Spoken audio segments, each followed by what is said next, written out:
Ayan, malapit-lapit na tayo sa altar. Ayan, nakapasok na tayo dyan. Ayan, konti na lang.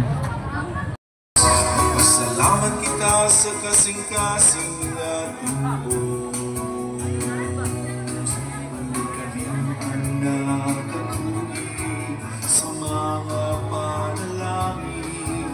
Inisinis kami sa Diyos sa samaasing. Nagpanaw kita ning laut sa kalibutan. Tulugan kita sa mahal na inahan. Isan ka sa mga balon, hangin ang kapulian. Wow, nakapasok na talaga tayo ng entrance. Ayan, malapit na talaga yan kan Senior San Antonio de Padua. Ayan, medyo tahimik dyan. Medyo talaga as in, taimtim ang nagdadasal ang mga tao dyan kasi mag-uumpisa na naman ang misa, ang pang-5 misa. Ayan, and tahimik kami dyan. Tapos madadaanan natin yung mga deboto. Ba dyan, dito sa left at saka sa right, andyan yung mga nagtitirek ng kandila. Ayan, madadaanan natin si Jesus Christ. Pwede ka rin dyan mag-wish kung anong i-wish mo. Secret lang.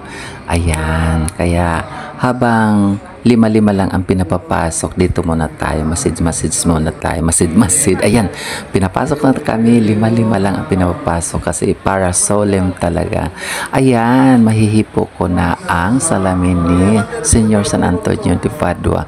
Happy Fiesta, Senior San Antonio de Padua. Thank you. Salamat. Salamat.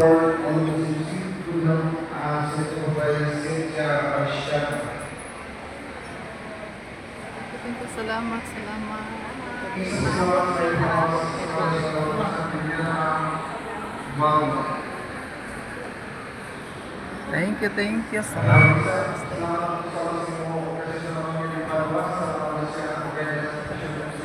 Then, iikot tayo dito sa likod. Ikutin pa natin yan. Thank you, Senior Santo. Thank you. Salamat. Thank you, salamat. Ayan guys, magtirik na tayo ng kandila. Ayan, inuna natin blue. Ang meaning ng blue ay kalma and forgiveness. Ayan, kalma lang tayo at saka forgive.